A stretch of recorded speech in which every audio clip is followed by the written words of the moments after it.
मानो। तभी उसके मन में एक विचार आया, मैं सिर्फ ऊपर जाने की कोशिश कर रहा हूं, लेकिन मैं अंदर से मजबूत नहीं हूं। अगर मुझे बाहर निकलना है तो पहले मुझे अपनी जड़ों को मजबूत बनाना होगा। उस दिन के बाद उसने ऊपर की ओर बढ़ना छोड़ दिया। अब उसने अपनी सारी ताकत नीचे की ओर लगानी शुरू की। उसने अपनी जड़ों को धीरे धीरे फैलाना शुरू किया। मिट्टी अब भी सख्त थी, रास्ता अब भी मुश्किल था, लेकिन इस बार वह हार नहीं रहा था। वह खुद को तैयार कर रहा था। बाकी बीज उसका मजाक उड़ाते, देखो बाहर जाने वाला अब नीचे जा रहा है, लेकिन वह चुप रहा, क्योंकि उसे पता था कि यह हार नहीं, तैयारी है। दिन बीतते गए, उसकी जड़ें गहरी होती गईं, और एक दिन उसकी जड़ें मिट्टी के उस हिस्से तक पहुंच गईं जहां पानी था। जैसे ही उसकी जड़ों ने पानी को छुआ, उसके अंदर एक नई ऊर्जा दौड़ गई। उसे ऐसा लगा जैसे उसे नई जिंदगी मिल गई हो। अब वह पहले से कहीं ज्यादा मजबूत था। अब उसने फिर से ऊपर की ओर बढ़ना शुरू किया। इस बार हर धक्का मजबूत था, हर कोशिश में आत्मविश्वास था। मिट्टी अभी भी सख्त थी, लेकिन अब वह उसे रोक नहीं पा रही थी। आखिरकार एक दिन उसने मिट्टी को चीर दिया और बाहर आ गया। और पहली बार उसने आसमान देखा, खुली हवा को महसूस किया, और तभी बारिश शुरू हो गई। बूंदें उसके ऊपर गिरने लगी। इस बार वह डरा नहीं, वह मुस्कुराया। यही तो मैं चाहता था। वह हर बूंद को महसूस कर रहा था, जैसे उसका सपना सच हो गया हो। लेकिन बाहर की दुनिया भी आसान नहीं थी। कभी तेज धूप उसे जला देती, उसकी पत्तियां सूखने लगती। कभी बारिश इतनी तेज होती कि वह झुक जाता, लगता अब टूट जाएगा। कई बार तेज हवा उसे जोर से हिलाती, जैसे उसे उखाड़ कर फेंक देगी। कभी कीड़े उसकी नाजुक पत्तियों को काटते। कई रातें ऐसी होती जब वह डर से कांपता। उसे लगता कि शायद अब वह नहीं बच पाएगा। लेकिन इस बार फर्क था, वह भागता नहीं था। अब वह हर मुश्किल को सहता था, हर दर्द को झेलता था, क्योंकि उसने संघर्ष को अपना लिया था। धीरे धीरे वह हर चुनौती के साथ और मजबूत होता गया। उसकी जड़ें उसे मजबूती देती रही, और उसका साहस उसे आगे बढ़ाता रहा। समय बीतता गया, और वह छोटा सा अंकुर एक मजबूत पेड़ बन गया।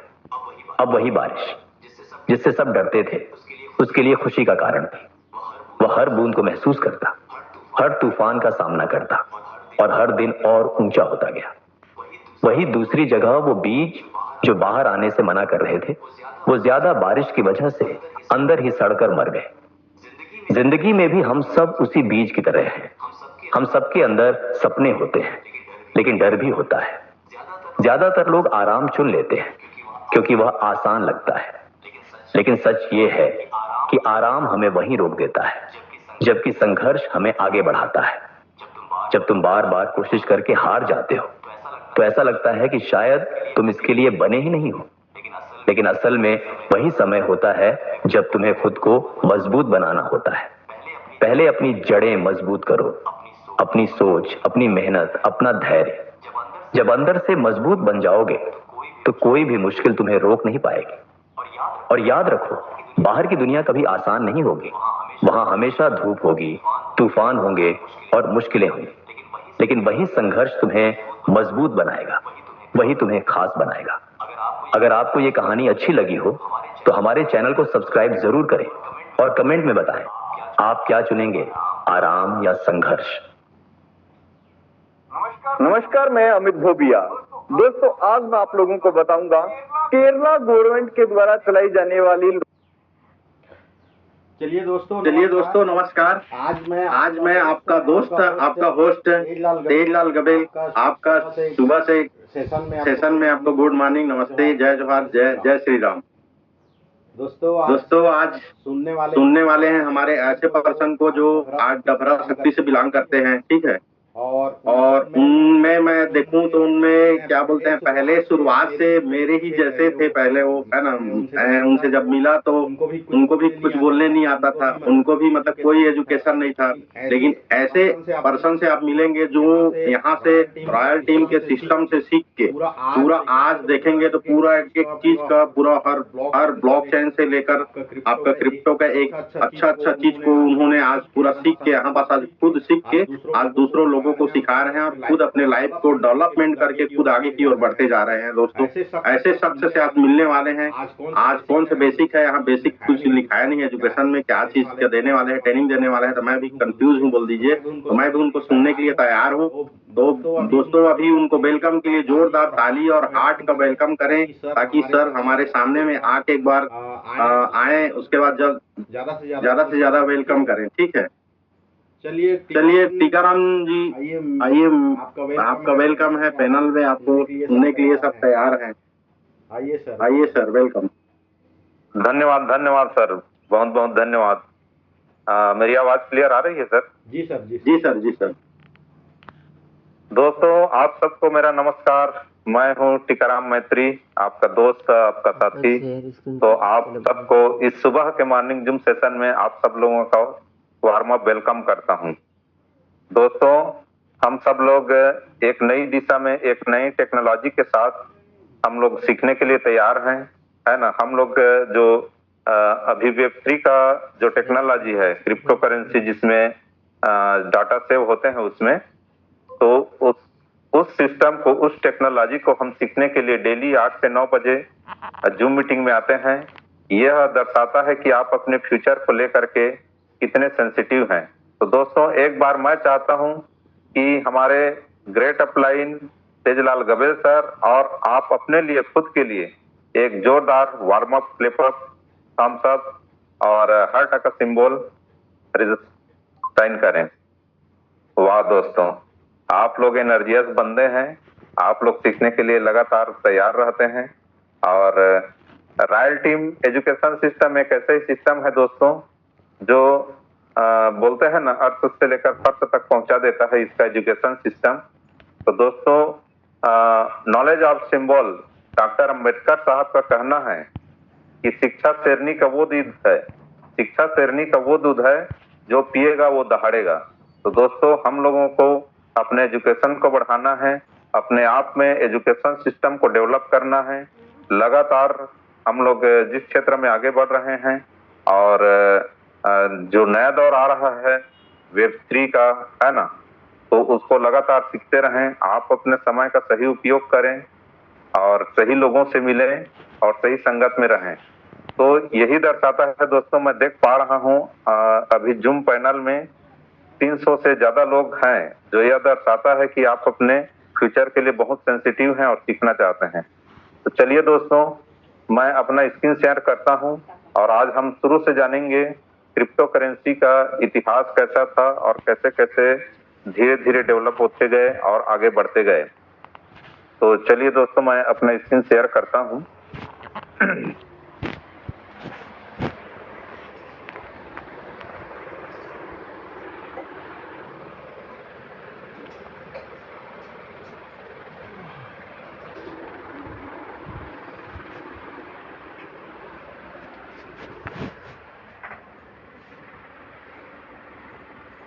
चम्मच लगा देना। स्क्रीन शेयर हो रहा है सर? हाँ हो रहा है टीकाराम जी, हो रहा है। हाँ हाँ,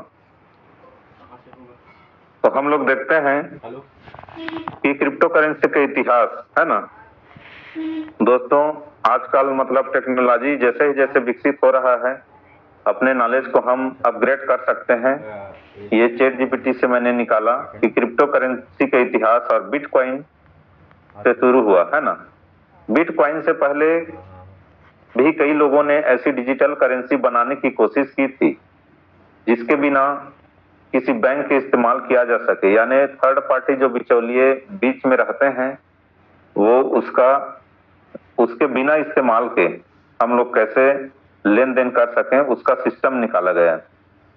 तो क्रिप्टो करेंसी 1990 से 1990 तक डिजिटल मनी का विचार आया, है ना। कंप्यूटर और इंटरनेट के विकास के साथ लोगों ने एक ऐसी डिजिटल करेंसी बनाने के बारे में सोचना शुरू किया जिसे इंटरनेट पर इस्तेमाल किया जा सके। तो उसमें से कुछ शुरुआती प्रयास ये हुआ 1989 में, जैसे डिजी कैश आया, है ना, जिसको डेविड क्लॉम द्वारा डिजिटल कैश का प्रयोग करके बनाया गया था। उसके बाद में आया 89 के बाद 1998 में बी मनी करके। जिसका वही डाई का डिसेंट्रलाइजेशन डिजिटल मनी का प्रस्ताव लाया गया। उसके बाद में आया 1998 में बीट गोल्ड कर, है ना, जिसको जाबो ने डिजिटल और डिसेंट्रलाइज मनी का विचार दिया। तो इस प्रकार से छोटे प्रयास हुए पहले। इन शुरुआती प्रयासों से कुछ महत्वपूर्ण अवधारणाएं बाद में बिटकॉइन के सोच से जुड़ गई। तो 2000 में फिर आया दोस्तों बिटकॉइन का जन्म, जिसको हम बोलते हैं मदर करेंसी, और यहीं से असली क्रिप्टो करेंसी या ब्लॉकचेन टेक्नोलॉजी की शुरुआत हुआ। तो इसका शुरुआत हुआ 31 अक्टूबर 2008 को, जिसका किसी को नहीं मालूम, क्योंकि क्रिएटर अक्सर जो ब्लॉकचेन टेक्नोलॉजी है उसमें क्रिएटर जो रहते हैं उनको कोई नहीं देखता। इसी प्रकार से बिटकॉइन का क्रिएटर केवल इसको आज तक कोई ने नहीं देखा है। इसका नाम बताया जाता है सतोशी नाकामोटो। ये एक व्यक्ति है या समूह है जिसका कुछ नहीं पता। तो इसका जो इस टाइप से जो कॉइन आते हैं जो बेहतरीन रहते हैं, है ना, जिनका प्रोटोकॉल बहुत अच्छा रहता है, वो व्हाइट पेपर द्वारा वो अपना बताते जाते हैं आगे का रोड मैप। तो बिटकॉइन क्या था? एक peer to peer electronic cash system था, है ना। इसमें बताया गया कि बिना बैंक के आप आपस में डिजिटल पैसा भेज सकते हैं। तो बिटकॉइन का मेन सोच था बिना बैंक के person to person peer to peer digital money को ब्लॉकचेन के माध्यम से, और ये वर्क करता है प्रूफ ऑफ वर्क के माध्यम से, हम लेन देन करें। तो 2008 में इसकी शुरुआत हुई थी और इसका पहला बिटकॉइन 2009 में 3 जनवरी को लॉन्च किया, डिप्लॉय किया। इसका जेनेसिस ब्लॉक बनाया गया है। इसी को बिटकॉइन ब्लॉकचेन की शुरुआत माना जाता है। तो बिटकॉइन का पहला ब्लॉक रिवार्ड था, है ना, 50 बिटकॉइन, 50 BTC। और शुरुआती दौर में बिटकॉइन की कोई स्थापित बाजार कीमत नहीं थी। कोई भी कॉइन जब शुरू में आता है तो उसकी कोई वैल्यू नहीं समझता है दोस्तों, और उसकी कोई वैल्यू नहीं रहता है। मैं बाद में एक पेपर कटिंग बताऊंगा जिसमें आपको पता चल जाएगा कि बिटकॉइन शुरुआती दौर में कितना और हमने कितना मिस किया। और इसकी 2008 से शुरू होकर के 2009 में डिप्लॉय किया गया, है ना। अब 2010 में बिटकॉइन की पहली एक जबरदस्त खरीदी की गई, यानी 22 मई 2010 को लाजियो ने 10,000 बिटकॉइन देकर पिज्जा खरीदे थे, है ना। आप सोच सकते हैं अभी एक बिटकॉइन का कीमत और वो पिज्जा उसको कितना महंगा पड़ा। इस घटना में बिटकॉइन के इतिहास में बहुत प्रसिद्धि हुई और उसे बिटकॉइन पिज्जा डे बोला जाता है और मनाया जाता है। तो चलिए दोस्तों 2000 अब आगे बढ़ते हैं। 2011 से 2013 के बीच में क्या हुआ? बिटकॉइन की सफलता के बाद कई क्रिप्टो करेंसी जाने लगी, है ना, आने लगी। एग्जाम्पल के तौर पर बोला जाए तो लाइट कॉइन है, 2011 में आया। रिपल, जिसको एफआरपी हम लोग बोलते हैं, उसका शुरुआती विकास 2012 के आसपास हुआ। इसी टाइप से अन्य अल्टरनेटिव क्रिप्टो करेंसीज आते गई। इस दौर में लोगों ने समझना शुरू किया कि ब्लॉकचेन टेक्नोलॉजी के इस्तेमाल करके डिजिटल मनी के लिए ही नहीं किया जा सकता, बल्कि डिजिटल इस्तेमाल केवल नहीं किया जा सकता, बल्कि डिजिटल मनी के लिए किया जा सकता है ना। अब उसके बाद में हमारा बिटकॉइन मदर करेंसी के बाद में 2015 में इथेरियम लॉन्च हुआ दोस्तों। जुलाई 2015 में लॉन्च हुआ। इथेरियम ने ब्लॉकचेन को केवल पेमेंट सिस्टम से आगे बढ़ाकर, क्योंकि इसमें स्मार्ट कॉन्ट्रैक्ट डेवलप होने लगे, है ना, और डिसेंट्रलाइज एप्लीकेशन जिसको हम लोग डेप बोलते हैं, ये प्लेटफॉर्म ने सपोर्टिंग रहा, इसलिए इसमें स्मार्ट कॉन्ट्रैक्ट और डेप बनने लगे, है ना। तो बिटकॉइन डिजिटल मनी है और इथेरियम प्रोग्रामिंग करने के लिए प्रोग्रामेबल ब्लॉकचेन है। तो ये दोनों में डिफरेंस है। और बिटकॉइन क्या है? प्रूफ ऑफ वर्क में काम करता है और इथेरियम आपका प्रूफ ऑफ स्टेक में। पहले इथेरियम भी प्रूफ ऑफ वर्क में काम किया करता था।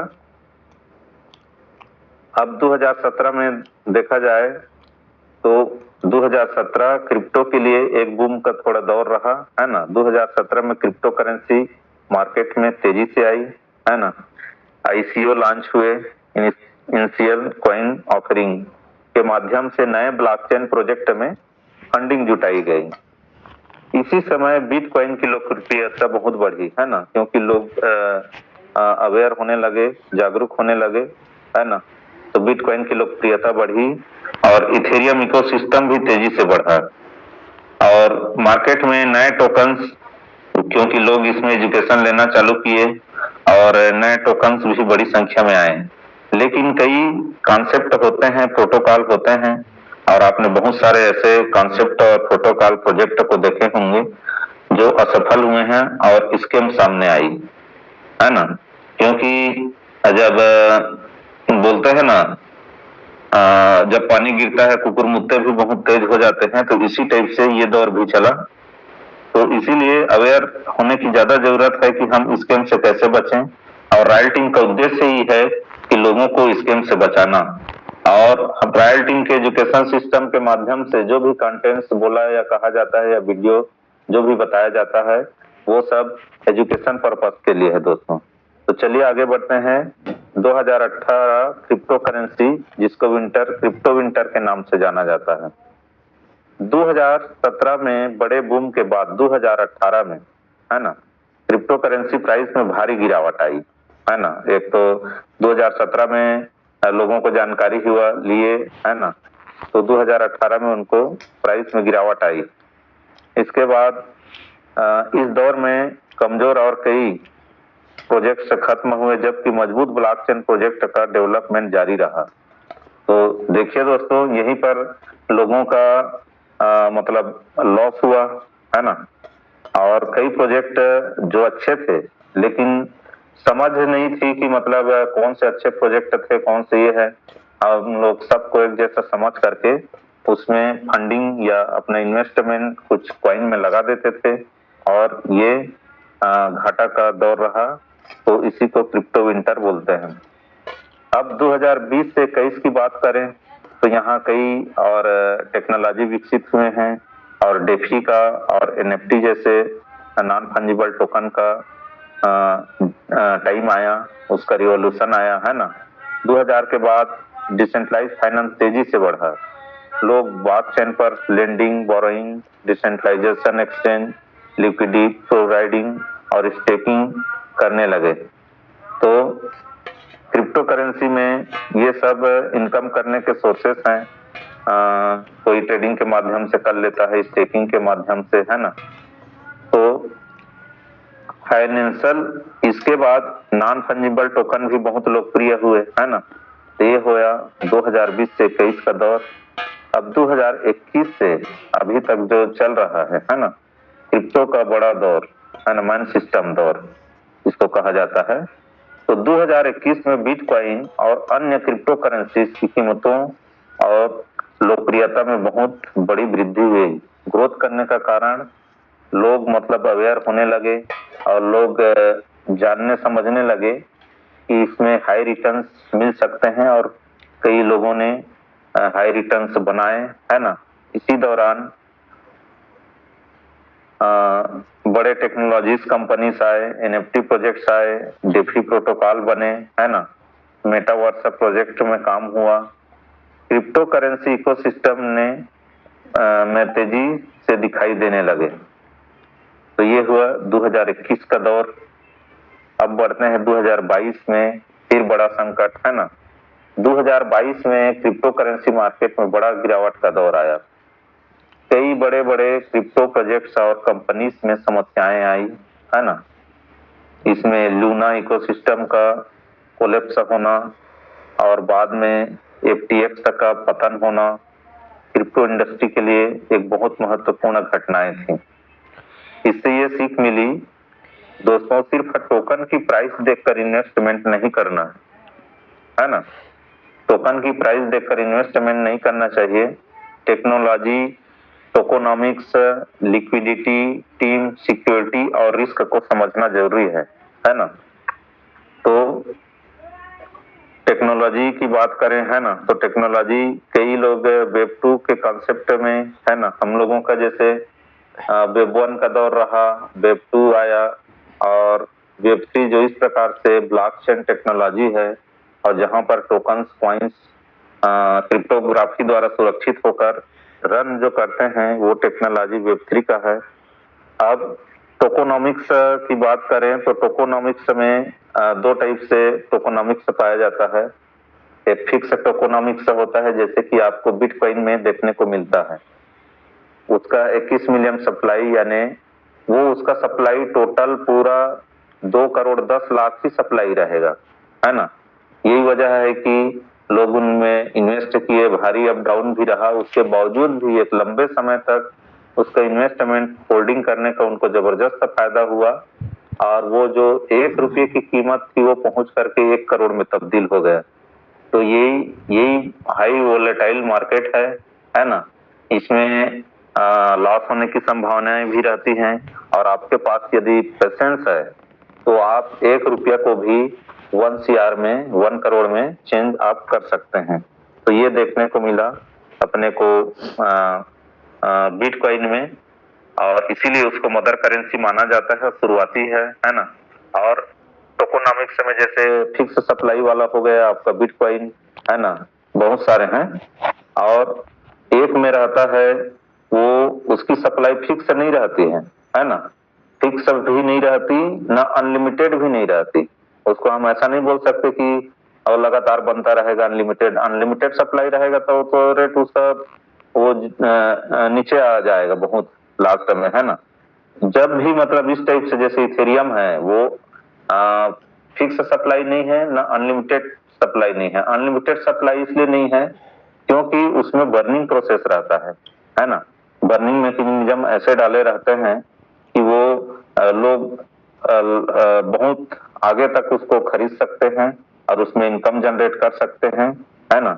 इसी टाइप में जो क्या बोलते हैं फिक्स जिसमें सप्लाई नहीं रहता है वो इथेरियम को आप रीड करेंगे समझ जाएंगे। इसी टाइप से आपका लॉन्गिनस भी है ना। तो इसमें फिक्स सप्लाई नहीं है और उसमें हमेशा बर्निंग सिस्टम रहता है। लिक्विडिटी की बात करें तो लिक्विडिटी वो चीज है दोस्तों, जैसे हमारे आसपास में हम जहां बैंक में लेन देन करते हैं तो बैंक में जितना पैसा रखा है वो हमको आज तक पता नहीं चला, ना आगे भी नहीं पता चलेगा उस बैंक के मैनेजर के अलावा। तो वहां पर जो जितना फंड है वो बैंक का लिक्विडिटी है, उस अमुक बैंक का, है ना, पर्टिकुलर बैंक का वो लिक्विडिटी है। लेकिन इसमें क्या होता है, इसमें ट्रांजैक्शन ट्रांसपेरेंट होते हैं, इसलिए लिक्विडिटी भी हमको दिखता है। लिक्विडिटी को चेक करने के लिए जैसे आपको डेक्स स्कैनर हो गया, डेक्स टूल हो गया है ना, इनसे हम Aave.ai, है ना, इनके माध्यम से हम उस पर्टिकुलर कॉइन या टोकन का हम लिक्विडिटी चेक कर सकते हैं। तो हम वहां पैसा निवेश करें जहां पर उसका लिक्विडिटी बहुत अच्छा हो ताकि हम उसको 1 क्लिक करें और 2 मिनट के अंदर में हमारे अकाउंट में आ जाना चाहिए। तो लोग बाग क्या है लालच के प्रभाव में आकर के कुछ ऐसे टोकन्स कॉइन में पैसे लगा देते हैं। वो सोचते हैं जैसे इस बिटकॉइन का रेट बढ़ा है वैसे इसका भी बढ़ जाएगा, है ना, जबकि वो कोई वेरीफाइड नहीं रहता है और उसका सर्टिक या आर्मोर जैसे बड़ी बड़ी संस्थाएं हैं जो क्रिप्टो टोकन्स या कॉइन्स को ऑडिट करती हैं। तो वो लोग ऑडिट कोई भी बना देता है कॉइन और उसको, है ना, 1 मिनट दोस्त कॉल आ गया था, लॉन्च कर देता है। तो ऐसी जगह में आप इन्वेस्टमेंट कर देते हैं तो वो आपका घाटे का सौदा रहता है। मेरा टोटल आप मोरल स्टोरी ये है कि लिक्विडिटी जितना ज्यादा अच्छा रहेगा उतना ज्यादा कॉन्सेप्ट या प्रोटोकॉल सेफ रहता है। तो उस जगह में आप अपना इन्वेस्ट करके सुरक्षित रह सकते हैं। ठीक है दोस्तों। अब टीम को देखा जाए तो टीम कहने का मतलब क्या है, जो उसके क्रिएटर हैं जिसको कि हम लोग दाव बोलते हैं। दाव का मतलब होता है दोस्तों डिसेंट्रलाइज ऑटोनॉमस ऑर्गेनाइजेशन, एक ऐसी संस्था जो इस टाइप से प्रोटोकॉल को जनरेट करती है लोगों के लिए और वो अपना कुछ परसेंट, जैसे कि मान लो किसी ने 0.9% या 1% ऐसा सेट करके अपना इनकम सेट करके उसको पब्लिक के लिए डिप्लॉय करके उस अमुक ब्लॉकचेन में छोड़ देती है ना। तो ऐसे टीम को हम DAO बोलते हैं। तो वो टीम कितना एक्टिव है ना, और वो कितना मतलब विश्वसनीय है, इसको भी चेक करना होता है। अब सिक्योरिटी की बात करें, सिक्योरिटी और रिस्क को समझना जरूरी होता है ना। कितना लिक्विडिटी है, सारा चीज को इसके पैमाने हैं, है ना, चेक करने का, जिसको रॉयल टीम के माध्यम से बीच बीच में आपको ट्रेंड किया जाता है, समझाया जाता है, ताकि लोगों का पैसा स्कैम होने से बच जाए। चलिए दोस्तों, ये हुआ आपका 2022, है ना। और 2022 का 15 सितंबर 2022 को इथेरियम के इतिहास में महत्वपूर्ण दिन था। वो क्या दिन था दोस्तों? इथेरियम, जैसे मैंने पहले अभी बताया था कि पहले प्रूफ ऑफ वर्क में ही चलता था, फिर उसके बाद शिफ्ट हुआ प्रूफ ऑफ स्टेक में, है ना। तो प्रूफ ऑफ स्टेक जिसमें बर्निंग प्रोसेस बताया था वही वाला, है ना। प्रूफ ऑफ वर्क बिटकॉइन में चलता है, इथेरियम भी चलता था। फिर 15 सितंबर 2022 को प्रूफ ऑफ स्टेक में शिफ्ट हुआ, मर्ज हुआ। इसके बाद इथेरियम अपने पुराने इथेरियम माइनिंग बंद हो गई। ठीक है दोस्तों।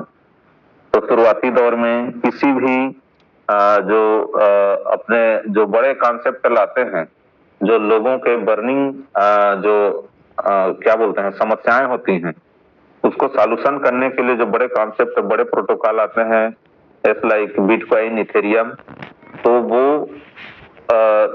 धीरे धीरे अपने में अपग्रेड कर करके, है ना, चीजों को लाते हैं। तो उसके बाद में हम देखते हैं 2023 से अभी तक का 2026 का ब्लॉकचेन का एक नया दौर, नया जनरेशन, है ना। इस अवधि में ब्लॉकचेन इकोसिस्टम के कई क्षेत्रों पर ज्यादा ध्यान दिया गया, जैसे लेयर 2। तो इथेरियम की स्केबिलिटी बढ़ाने के लिए लेयर 2 नेटवर्क का इजाद किया गया, है ना। डिसेंट्रलाइज फाइनेंस सर्विसेज आए, RWA रियल वर्ल्ड एसेट को ब्लॉकचेन पर रिप्रेजेंट करने का प्रयास किया गया, है ना। स्टेबल कॉइन्स आए, ऐसी क्रिप्टो एसेट जिसका मूल्य किसी भी स्थिर एसेट करेंसी से जुड़ा होता है। स्टेबल कॉइन और नॉन स्टेबल कॉइन में अंतर है कि स्टेबल यानी स्थायी, जो $1 पे ही वो ट्रेड करेगा, वो स्टेबल कॉइन्स कहलाते हैं। और नॉन स्टेबल मतलब जो ऊपर नीचे होते रहते हैं, जिसमें लोग ट्रेड करके भी पैसा बनाते हैं, उसको नॉन स्टेबल कॉइन या टोकन कहते हैं, है ना। और कॉइन और टोकन में ये अंतर है कि जो सेल्फ के अपने ब्लॉकचेन पर चलता है उसको कॉइन कहा जाता है, और जो अदर ब्लॉकचेन का उपयोग करके चलता है उसको टोकन कहा जाता है ना। अब डेपिन, फिजिकल इंफ्रास्ट्रक्चर को ब्लॉकचेन इंस्टीट्यूट से जोड़ना, उसको डेपिन बोलते हैं, है ना। AI प्लस ब्लॉकचेन, अब जमाना आ गया है आर्टिफिशियल इंटेलिजेंस का, जिसको ये ब्लॉकचेन टेक्नोलॉजी भी व्यक्ति का कॉन्सेप्ट है, और इधर आर्टिफिशियल इंटेलिजेंस, दोनों को मर्ज करके भी एक ऐसे सिस्टम का इजाद किया जा रहा है। ठीक है दोस्तों, अभी का दौर वो आ गया है। तो इसलिए अभी के दौर में हम लोग एक बहुत ही जबरदस्त संक्रमण काल में हैं, जहां पर टेक्नोलॉजी बहुत तेजी से विकसित हो रही है। इसलिए लगातार सीखना जरूरी है, और बहुत अच्छे प्रोटोकॉल के साथ में बहुत अच्छे जैसे लॉन्गिनियस हो गया अपना, स्टेकिंग करके भी हम लोग बहुत अच्छा एक पोर्टफोलियो मैनेजमेंट के प्रोग्राम है, उसमें भी हम हिस्सा लेकर के आगे बढ़ सकते हैं, जिसके बारे में मैं आगे थोड़ा बताऊंगा। तो क्रिप्टो करेंसी का विकास एक लाइन में देखा जाए तो डिजिटल कैश का विचार आया, है ना, और फिर बिटकॉइन का जन्म हुआ 2009 में, डिप्लॉय किया गया। इसके बाद में अल्टरनेटिव कॉइन भी आते गए। फिर इथेरियम का इजाद 2015 में आया। इथेरियम में स्मार्ट कॉन्ट्रैक्ट डेवलप होने लगे, है ना। इसके बाद में क्रिप्टो कॉइन के ICO लॉन्च होना चालू हो गए 2017 में। 2017 के बाद DeFi, NFT और Web3 जैसे प्रोग्राम आने लगे, और लेयर 2 अब आगे ये जमाना आ गया है कि अब सारे चीज आ गए हैं, layer 2 plus real world asset plus DePIN plus AI blockchain.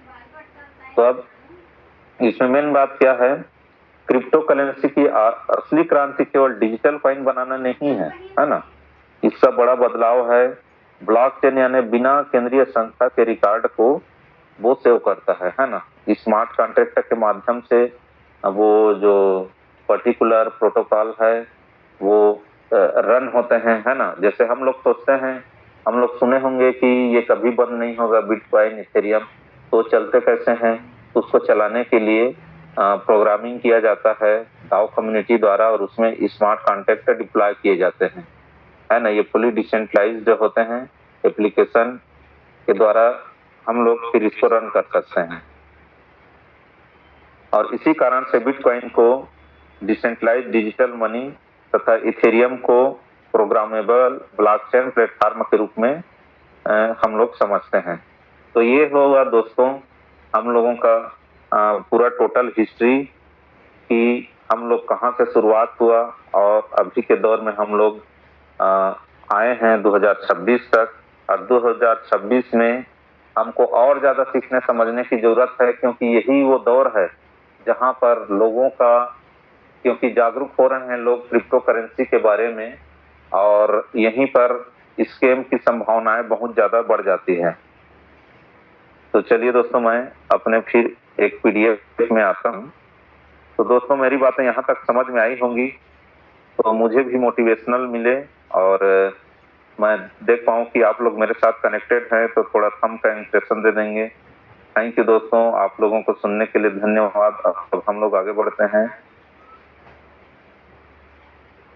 मैं एक बताना चाह रहा था, अब हम लोग एक तो वीडियो देखते हैं दोस्तों, स्टेकिंग क्या है उसको।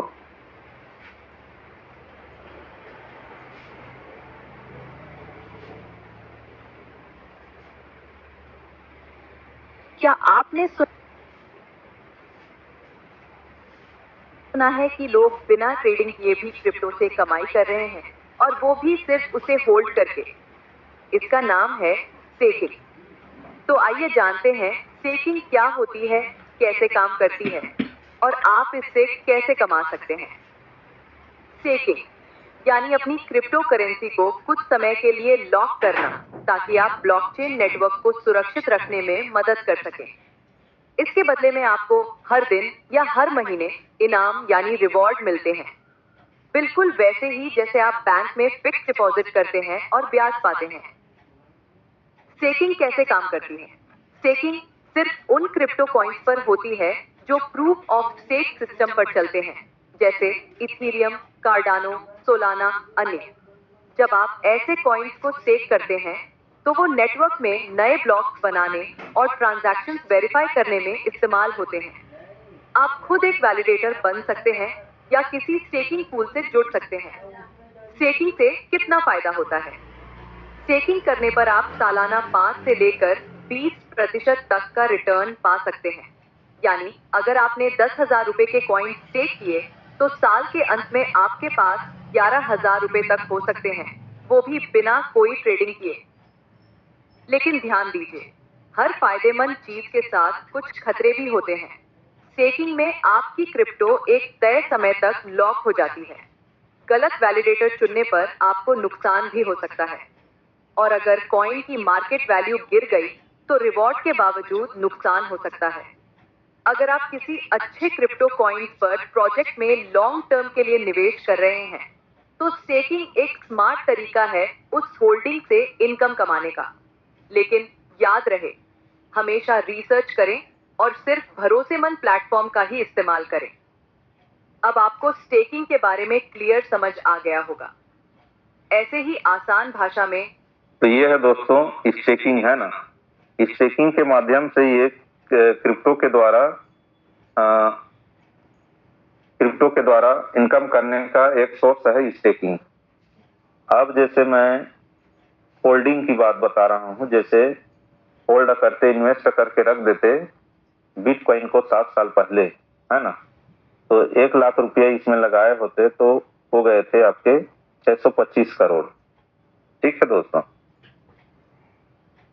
तो ये ज्यादा दिन की बात नहीं है, केवल 7 साल पहले की बात है ना। 7, अभी तो ये पुराना पेपर कटिंग है। तो 7 साल पहले यदि 1 लाख लगाए रहते तो 625 करोड़ बन गए होते। तो कई लोग यहाँ पर बोलते हैं कि वो पैसा कहाँ का बना करके देता है। तो इसी चीजों को समझना है दोस्तों कि ये टेक्नोलॉजी क्या चीज है और ये कैसे वर्क करता है। इसीलिए डेली जूम सेशन में आते रहेंगे तो अलग अलग ट्रेनर अलग अलग ट्रेनिंग यहाँ पर देते हैं, तो जिसके माध्यम से आप जान सकते हैं कि ये कोई पैसा जनरेट नहीं करते हैं, है ना। अब इसका बिटकॉइन का 21 मिलियन सप्लाई है, लोग इसको लेते गए, इसका मतलब वैल्यू बढ़ता गया, है ना। तो वैल्यू बढ़ता गया, मांग बढ़ते गया, तो इसका रेट भी अप होते गया। ठीक है दोस्तों, ऐसा नहीं कि केवल मतलब लगा दिया और इतना बढ़ गया। ठीक है, उसके बारे में आप पहले सोचिए जो 7 साल या 10 साल पहले इसमें कुछ इन्वेस्ट किए थे, है ना, और इसके बीच में वो जितना इन्वेस्ट किए थे उससे बहुत नीचे डाउनफॉल आ गया था और उसमें कोई ऐसा ऑप्शन भी नहीं था कि जब तक रेट न बढ़ जाए उसके अलावा कोई ऑप्शन नहीं था, है ना। मैं लास्ट में बताऊंगा कि इसके अलावा भी कुछ ऐसे ऑप्शन हैं जो कि आप रेट बराबर या रेट डाउन होने पर भी आप अपने फंड को बढ़ा सकते हैं। तो ये उन लोगों के बारे में सोचिए जो 7 साल पहले लगाए थे, जिन्होंने लगाए उसमें क्या किए, टेक्नोलॉजी का नॉलेज लिए और वो विश्वास, तो दोनों के कॉम्बिनेशन से वो पैसा लगाए होंगे और उन्होंने ही पैसा बनाया जो उतने साल तक धैर्य बनाकर रखा, है ना।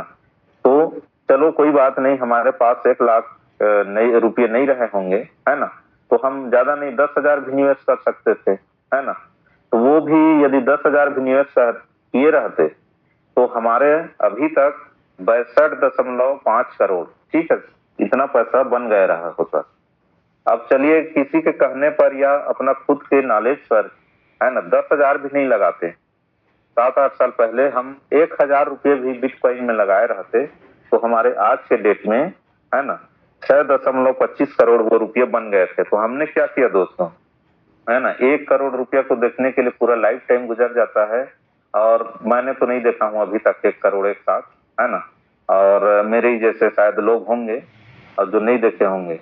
दोस्तों एक सही फैसला, एक सही डिसीजन, एक सही समझदारी, एक सही नॉलेज लोगों को कितना आगे ले जा सकती है।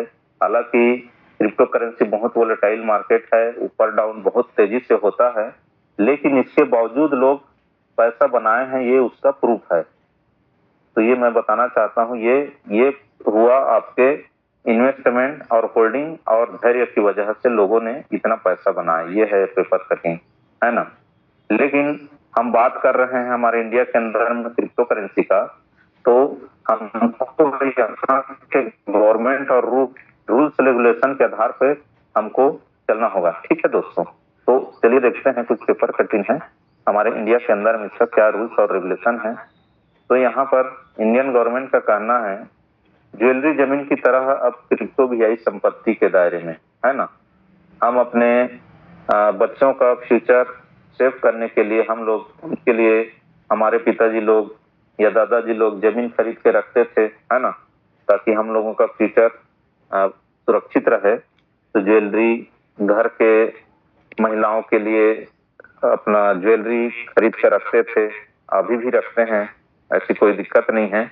लेकिन अब इसमें ऐड हो गया है, अब वो जमाना आ गया है टेक्नोलॉजी का कि अब क्रिप्टो करेंसी जिसको हम बोलते हैं, जिसका नाम मार्केट में बहुत खराब है, क्रिप्टो बोलने से लोग डर सा जाते हैं, है ना। लेकिन डरने का जमाना नहीं है दोस्तों, सीखने का जमाना है।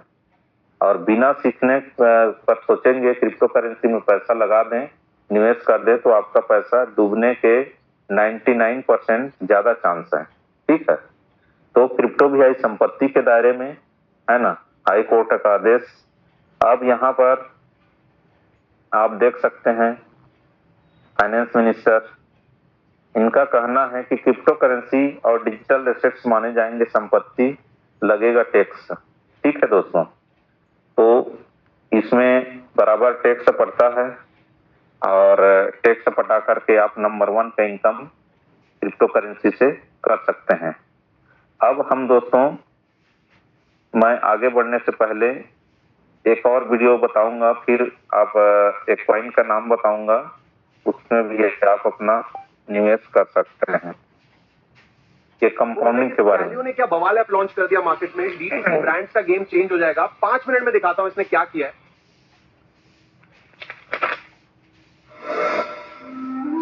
एक बार एक कवि हुआ करता था। उसकी माली हालत इतनी खराब हुई कि घर में खाने के लाले पड़ गए। इसी कारण उसने महल में जाकर राजा से मदद मांगने का फैसला किया।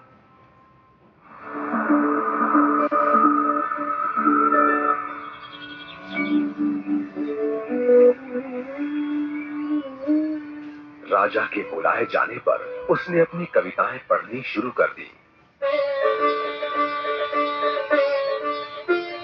वाह वाह वाह वाह वाह वाह। राजा बहुत प्रसन्न हुआ और उसने कवि से अपना इनाम मांगने के लिए कहा। कवि ने मोहरों से सजे शतरंज की ओर इशारा करते हुए कहा, महाराज, अगर आप पहले खाने में चावल का एक दाना रखें और हर खाने के लिए उससे दुगना करते जाएं, तो मैं समझूंगा मुझे मेरा इनाम मिल गया। बस इतना ही? राजा ने पूछा। सिर्फ चावल का एक दाना और सोना नहीं? जी हाँ महाराज। तो फिर ऐसा ही हो। दरबारियों ने चावल के दाने रखने शुरू कर दिए। पहले खाने में 1, दूसरे में 2, तीसरे में 4, चौथे में 8। इस तरह वो रखते गए। जब 10वें खाने में चावल रखने की बारी आई तो उन्हें चावल के 512 दाने रखने पड़े। 20वें खाने तक संख्या बढ़कर 5,24,288 हो गई।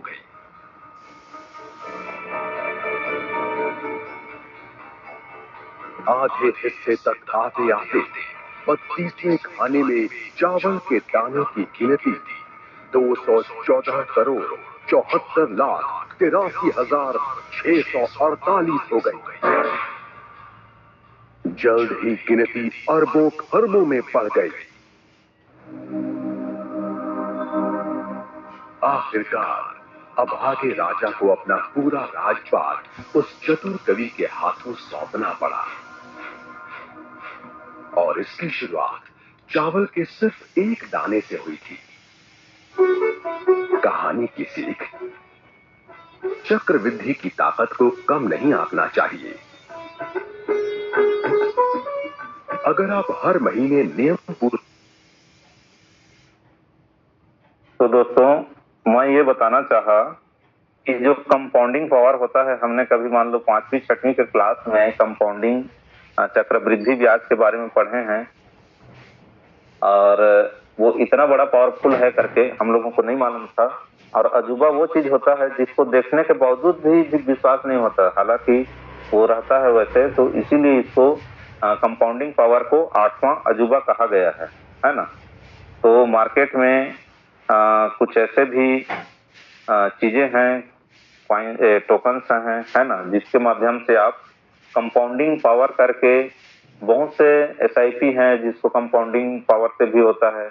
इसी प्रकार से आप स्टेकिंग के माध्यम से आप रियल टोकन्स में या कॉइन्स में अपना फंड लगाकर अपना इतना फंड लगाएं कि जिससे आपको उसका क्योंकि ये वोलेटाइल मार्केट है ना, तो अपने रिस्क के आधार पर और अपना विवेक के आधार पर ही जो भी निवेश करें। केवल हम लोग बताते हैं कि किस प्रकार के टोकन्स कॉइन से हमको बचना है। ठीक है दोस्तों, तो यहाँ पर हम लोग का सेंट्रलाइज और डिसेंट्रलाइज में अंतर समझ जाना है कि कोई भी कॉइन्स या टोकन को अपना निवेश करने से पहले जांचे परखें कि उसका सेंट्रलाइज है या डिसेंट्रलाइज। सेंट्रलाइज का मतलब है उसमें कोई आना रहता है दोस्तों उसको कंट्रोल करने के लिए, और डिसेंट्रलाइज में बनाने वाले क्रिएटर होते हैं, लाइक सतोशी नाकामोटो बिटकॉइन को बनाए। ठीक है, तो क्रिएटर को वो क्रिएटर ने बना दिया और पब्लिक उससे पैसे बनाई। ठीक है, इसी प्रकार से ये डिसेंट्रलाइज कॉन्सेप्ट है। सेंट्रलाइज कहीं भी कुछ कॉन्सेप्ट रहेगा तो उसमें KYC कुछ ना कुछ लगेगा, तो समझ जाइएगा वो सेंट्रलाइज है, उसमें पैसा नहीं लगाना है ना। डिसेंट्रलाइज इसमें आपका कोई KYC नहीं लगता है, ये फुली डिसेंट्रलाइज होता है, एक लिंक के माध्यम से सारा काम होता है। सेंट्रलाइज कॉन्सेप्ट में कुछ मार्केट में ऐसे आते हैं, बताते हैं लोगों को, है ना, इतना से ज्वाइन करो, उतना से ज्वाइन करो, तो इस टाइप से चक्कर में नहीं फंसना है ना। डिसेंट्रलाइज में कोई मतलब ज्वाइनिंग पैकेज वाला ये नहीं होता है। जैसे हम बिटकॉइन को आज भी हम 10 रुपये से खरीदें चाहे 100 रुपये से, है ना, 100 रुपये से भी हम खरीद सकते हैं। भले उधर दशमलव के बाद कितना जीरो लगेगा वो अलग मैटर है, लेकिन हम 100 रुपये से भी खरीद सकते हैं। तो इसी प्रकार से जो भी रियल टोकन्स होंगे तो वो हम उसको जितने से हमारी मर्जी उतने से हम खरीद सकते हैं। कहने का मतलब इसमें कोई पैकेज सिस्टम नहीं होता है ना। मनी लॉकिंग, तो जैसे कोई भी कॉइन या टोकन जिसमें हम निवेश करते हैं और वो लॉक हो जाता है, तो ऐसे किसी कॉन्सेप्ट या प्रोटोकॉल के साथ बिल्कुल भी ना जुड़े, वो आगे चल के स्कैम होना ही होना है। ठीक है, डिसेंट्रलाइज में कोई लॉकिंग पीरियड नहीं होता है। लॉकिंग पीरियड वो आपकी मर्जी है, आप करते हैं नहीं करते हैं, बाकी आपके लिए सारे सुविधाएं खुली होती है, वो कहलाता है डिसेंट्रलाइज, है ना। अब एप्लीकेशन की बात करें तो आपने बहुत सुना होगा कि या मार्केट में या लोगों से सुने ही होंगे कि ये लोग जब तक चलता है बहुत अच्छा पैसा बनाते हैं, कि लास्ट में एप्लीकेशन बंद हो जाता है और सारा खेल वहीं समाप्त हो जाता है। फिर अपडेशन के नाम पर फिर वो धीरे धीरे करके वो बंद ही हो जाता है। तो इस प्रकार से वो अपने खुद के ऐप में चलाते हैं, वो कहलाते हैं सेंट्रलाइज। और ये जनरली ज्यादा करके वेब 2 के कॉन्सेप्ट होते हैं। और जबकि इधर आपका होता है डिसेंट्रलाइज में, वो डिसेंट्रलाइज ऐप के माध्यम से चलता है, जिसको हम लोग डेप बोलते हैं। तो ये डेप जो है उस पर्टिकुलर ब्लॉकचेन से कनेक्ट कर सकता है और उसमें हमारे ये कनेक्ट करने का एक माध्यम है ब्लॉकचेन से, तो वो डिसेंट्रलाइज ऐप डेप कहलाता है। अब इनकम प्लान की बात करें तो चूंकि इसके पीछे में सेंट्रलाइज में ऑनर होता है, तो जो इनकम प्लान होता है तो वो अपने हिसाब से उसको चेंज करते हैं। जबकि डिसेंट्रलाइज में जो प्रोग्राम एक बार डाला गया है उसका स्मार्ट कॉन्ट्रैक्ट के माध्यम से, तो वो रन करते रहता है ऑटो मोड पे। तो ये होता है डिसेंट्रलाइज, उसकी पहचान है। और सेंट्रलाइज में अक्सर आपने देखा होगा कि आपने कुछ पैसे का निवेश किया उस अमुक कॉइन या टोकन को खरीद कर, तो उसमें सेंट्रलाइज में जो MLM टाइप से रहता है, तो उसमें डायरेक्ट इनकम होता है ना। जबकि डिसेंट्रलाइज में ऐसा कुछ नहीं होता है। जितना भी आप निवेश करेंगे उसका वैल्यू का टोटल आपको कॉइन्स या टोकन्स आपको मिल जाएंगे, और वो जो भी प्रोग्राम है आपका तो उसमें फिर वो आगे रन करते रहेंगे। लिक्विडिटी की बात करें, इसके पीछे में ऑनर होते हैं, तो ये लिक्विडिटी सेफ नहीं होता है। ये लिक्विडिटी के साथ कभी भी छेड़खानी करके आपका पैसा फंड लॉस कर सकते हैं। जबकि डिसेंट्रलाइज में लिक्विडिटी जो है वो सेफ रहता है, क्योंकि ये डिसेंट्रलाइजेशन होता है। जो लोग जितने लोग अपना एसेट रखे हैं, जैसे बिटकॉइन को जो लोग जितना रखे हैं वो सेफ है, उसको उसके अलावा कोई दूसरा नहीं छू सकता। क्योंकि उसके पास में जब हम लोग वॉलेट बनाते हैं तो 12 अंक का की मिलता है, तो वो की जब तक आपके पास है तो आपका वो फंड है। ठीक है दोस्तों, अब विड्रॉल सिस्टम की बात करें तो सेंट्रलाइज में जहां पर मालिक के निगराना ऑनर के निगरानी में रहता है, तो वो विड्रॉल सिस्टम को अपने हिसाब से उनके जो आवक जावक रहता है उस सिस्टम के आधार पे विड्रॉल सिस्टम रखते हैं, है ना। तो इसमें आपका पूरा जो निवेश है वो उनके कंट्रोल में रहता है। और जबकि इसमें डिसेंट्रलाइज में वो आप कभी भी आप बटन क्लिक करेंगे और फिर वो आपका बिटकॉइन है या इथेरियम है वो तुरंत सेल हो जाएगा, है ना। इसके सेल करने के लिए थर्ड पार्टी एक्सचेंज रहते हैं, जैसे बाइनेंस हो गए हैं, CoinDCX हो गया। ऐसे एक्सचेंज पर लेन देन करें जो गवर्नमेंट IFU रजिस्टर्ड हो, है ना, तो आप उससे विड्रॉल कर सकते हैं। तो कहने का मतलब है विड्रॉल आपके हाथ में रहता है, लगाना आपके हाथ में रहता है, निकालना सब आपके हाथ में रहता है। ये डिसेंट्रलाइज प्रोटोकॉल का ये पहचान है। रेट की बात करें तो सेंट्रलाइज में जो मैंने पहले बताया आवक जावक के आधार पे उसका रेट वो ऑनर अपने हिसाब से उसको तय करता है ना। और डिसेंट्रलाइजेशन में वो नेचुरल होता है। जितने पब्लिक लोग, अब रेट का निर्धारण कैसा होता है कि उसकी जो जितनी मांग बढ़ेगी, जैसे बिटकॉइन का मांग बढ़ते गया, रेट बढ़ते गया, है ना, तो मांग जितनी बढ़ती गई, जितने लोग ज्यादा कम्युनिटी उसको खरीदेगा तो रेट बढ़ेगा। ये तो हो गई पहली बात। दूसरी बात और क्या इसमें इफेक्ट करता है रेट को, सप्लाई। जैसे मार्केट में हम लोग देखते हैं टमाटर की सप्लाई ज्यादा रहता है तो रेट बहुत डाउन रहता है, और टमाटर कम मिलता है तो रेट बढ़ जाता है। तो ये दोनों चीजों पर डिपेंड करता है कोई भी कॉइन या टोकन का प्राइस, कि आपका डिमांड और सप्लाई, है ना, और आपका जो मांग, हाँ, जैसे ज्यादा मांग हुआ तो ज्यादा बढ़ जाएगा। तो ये हम बेसिक रूप से, ये बहुत बेसिक चीजें हैं जिसको हम मार्केट में बहुत सारे कॉन्सेप्ट ऐसे हमको मिल जाते हैं, कॉइन टोकन के बारे में सुनने को मिल जाता है, और तो हम इस माध्यम से हम उसको परख करके हम कम से कम अपना फंड को और लोगों के फंड को सेव किया जा सकता है। तो दोस्तों, हमारा उद्देश्य ही यही है कि लोगों के फंड को हम कैसे सेव करें, लोगों को कैसे स्कैम से बचाएं। ठीक है दोस्तों, इसी संदर्भ में जो कंपाउंडिंग के संबंध में आप लॉन्गिनियस हो गए, ऐसे टोकन्स हो गए, है ना, उसमें निवेश करके भी कंपाउंडिंग, इथेरियम में भी कंपाउंडिंग मिलता है।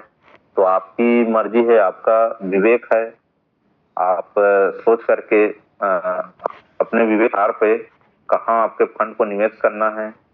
आप लोग सब समझदार हैं और इसी के लिए हम लोग ये जूम सेशन रखते हैं। तो मैं अपना वीडियो करता हूँ। मेरी बातें समझ में आई होंगी तो दोस्तों रिएक्ट कीजिए। और आप सब लोग बहुत अच्छा श्रोता हैं जो मुझे इतने देर तक झेले, है ना, क्योंकि ये जितना भी ट्रेनिंग सेशन होते हैं बहुत ही बोरियत वाले होते हैं, है ना। मैंने इस रॉयल टीम के एजुकेशन को 1 महीना तक लगातार सुना और लगातार उस टॉपिक के वीडियो और सारे चीजों का सीखता रहा, और सीख करके रॉयल टीम के माध्यम से मैं बहुत, मेरी अच्छी ग्रोथ हुई है। और मैं इसके लिए मैं अपने जो ट्रेनर हैं हमारे तेजलाल गबेल सर, उनका शुक्रगुजार हूं, और बहुत मुझे हेल्प किए हैं और लगातार सिखाते रहते हैं। और हमारे अपलाइन अमरदीप सर का भी बहुत दिल से धन्यवाद। तो दोस्तों, आप सभी लोगों के लिए एक बार हार्ट का सिंबल भेजिए, थंब का सिंबल भेजिए। आप बहुत अच्छा श्रोता हैं और अपने भविष्य के लिए बहुत चिंतित हैं और बहुत एक मिनट। तो चलिए दोस्तों, मेरा ट्रेनिंग आज यहीं तक था और आशा करता हूं कि आप लोगों को बहुत अच्छे से समझ में आया होगा। और मैं माइक तेजलाल गबेल सर को देता हूं। तो ओवर टू यू सर। बहुत बहुत जबरदस्त तरह सर आज का सेशन मैं देख रहा था, शुरू से लेकर लास्ट तक बहुत सुपर सेशन रहा, एकदम सुपर डुपर रहा सर। ठीक है सर। सर मैं कुछ यहाँ बस जितने हैं उन लोग के लिए कुछ तो क्या है रेट देखिए कंटिन्यू नीचे जा रहा है करके बार बार, मतलब 1-2 जने मेरे को फोन कर रहे थे, है ना। तो कुछ नया अपडेट के लिए, मतलब जो आया था अभी 4-5 दिन पहले, उसके बारे में कुछ बताना चाहता हूँ मैं। ठीक है। तो सर थोड़ा सा अपना स्क्रीन शेयर कुछ बताएंगे सर, स्क्रीन शेयर है आपका। Okay okay okay okay.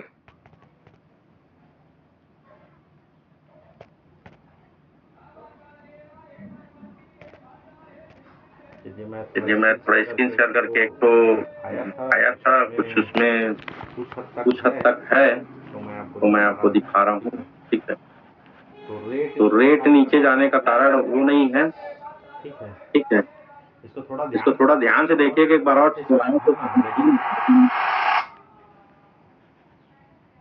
Origin ecosystem के इस डीप डाइव एक्सप्लेनर में आपका स्वागत है।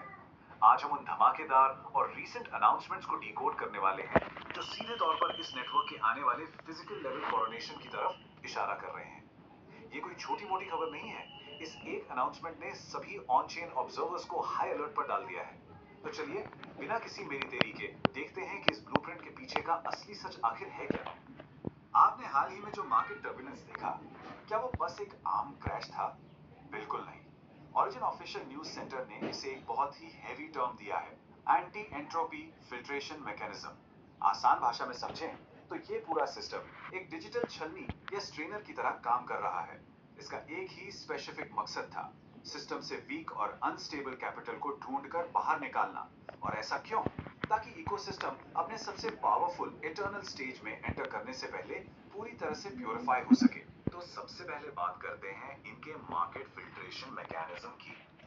अब देखिए, ये समझना बहुत जरूरी है कि सोर्स हाल ही में क्रिप्टो मार्केट में उथल पुथल को सिर्फ एक क्रैश की तरह क्यों नहीं देखता। इसके बजाय वे इसे अपने सिस्टम का एक जान सर स्क्रीन शेयर हो रहा है? मानते हैं। अभी नहीं हो रहा है स्क्रीन शेयर आपका? बिल्कुल अलग अलग हाँ। आवाज नहीं आ रहा है क्या? आवाज आ रहा है कंसेंसस सर। बिलीवर्स यानी वो लोग जो मार्केट गिरने पर भी दृढ़ता से होल्ड करते हैं, और दूसरी तरफ हैं लो डायमेंशनल स्पेक्यूलेटर्स यानी अस्थिर पूंजी वाले वो इन्वेस्टर्स जो घबरा कर अपने टोकन बेच देते हैं। हम यहाँ किसी का पक्ष नहीं ले रहे, लेकिन ये देखना काफी दिलचस्प है कि कैसे ये मैनिफेस्टो पूरी सिचुएशन को ब्लैक और व्हाइट में बांट देता है। या तो कोई पूरी तरह से इन क्राउड में है या फिर पूरी तरह से बाहर। और यहीं से हमें समझ आता है कि सोर्स इस मार्केट क्रैश को एक निर्दयी एंटी एंट्रोपी पर्ज यानी एक कठोर सफाई अभियान कहकर क्यों सही ठहराता है। उनके हिसाब से यह अस्थिर पूंजी को सिस्टम से बाहर निकालने का एक सोचा समझा तरीका है, ताकि इकोसिस्टम अपने भविष्य के इटर्नल स्टेज में सुरक्षित रूप से एंट्री कर सके।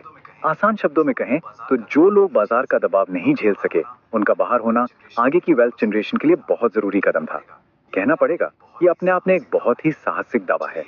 चलिए अब पास्ट की सफाई से निकलकर प्रेजेंट पर आते हैं। बात करते हैं अगस्त सुपर मैट्रिक्स अपडेट की। ओरिजिन ऑफिशियल न्यूज सेंटर के मुताबिक ये कोई रेगुलर अपडेट नहीं है, ये एक मैसिव स्ट्रेटेजिक अपग्रेड है जो लिटरली फ्यूचर वेल्थ के अल्टीमेट स्ट्रक्चर को ही डिफाइन कर देगा। अब जो आप देखने वाले हैं वो और भी इंटरेस्टिंग है, क्योंकि इस न्यूक्लियर लेवल मैट्रिक्स के लिए जो अग्रेसिव टारगेट टाइमलाइन सेट की गई है वो है अगस्त।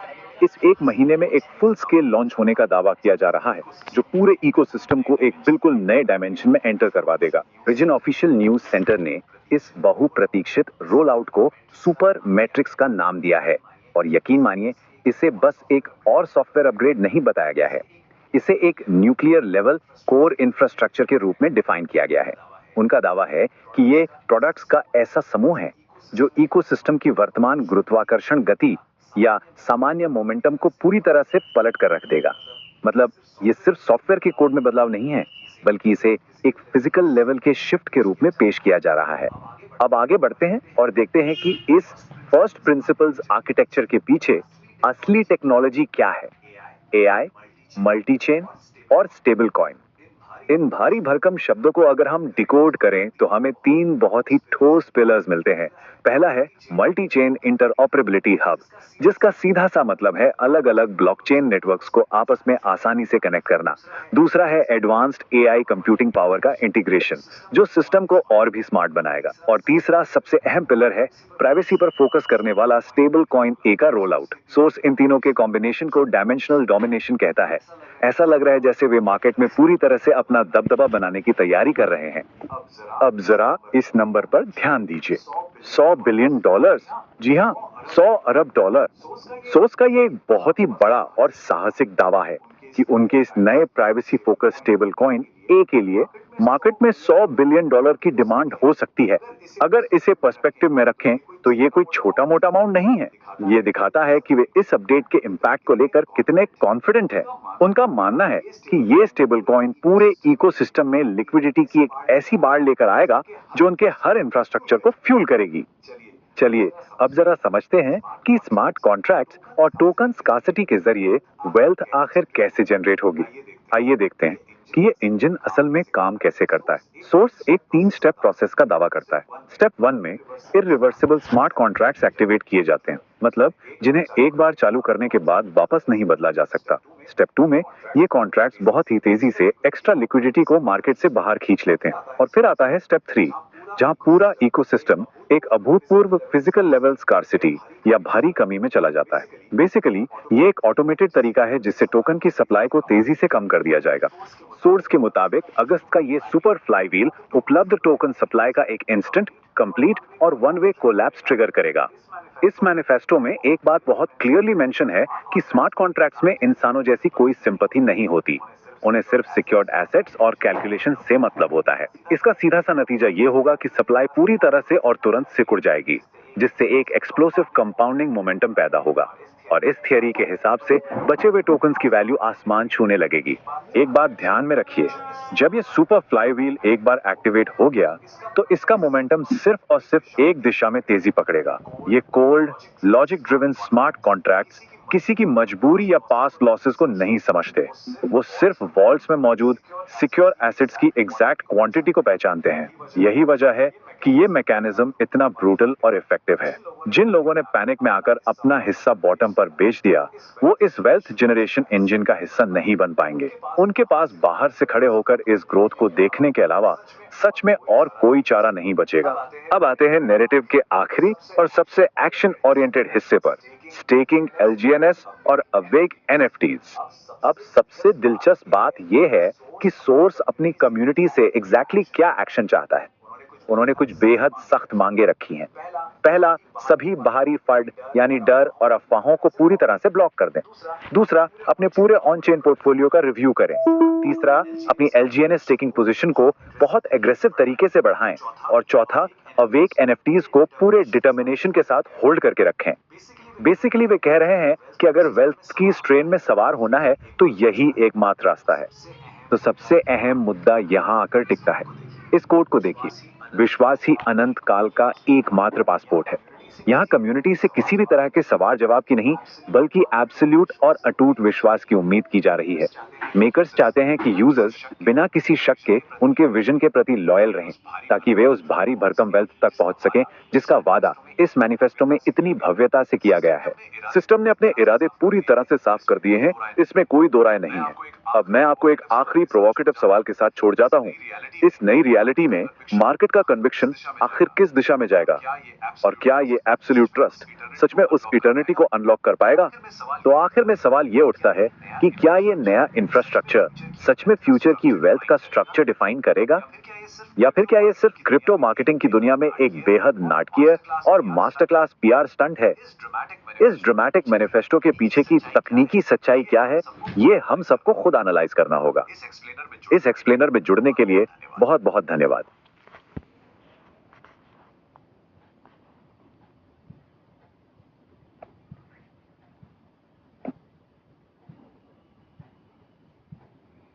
ठीक है दोस्तों, आप लोग को समझ में आया होगा। मतलब कुछ अभी नया चीज अभी आने वाला है, अभी अपडेट आने वाला है। क्या है, कैसा है, अभी उसको थोड़ा धैर्य रखना है। जो आदमी धैर्य रखेगा, जो थोड़ा वेट करेगा, वही ज्यादा पैसा कमाएगा। ठीक है, जो अभी मार्केट अभी छन्नी की तरह लगा हुआ है, जो मार्केट अभी डाउन गया है, तो आदमी लोग क्या है, पैनिक में जो लालची लोग होते हैं ना, वो लोग निकल के पार होते हैं। ठीक है, दूसरे प्रोजेक्ट में चले जाते हैं। मतलब इसका साफ साफ बोल के बताया गया है कि इसमें जो छन्नी लगा हुआ है, गाड़ी के दिया नहीं है, चाटी लगा हुआ है, जिससे वो पूरा छन के पूरा जो लालची लोग निकल जाते हैं, ऐसे करके बोल रहे हैं। ठीक है, यहाँ पर यही है।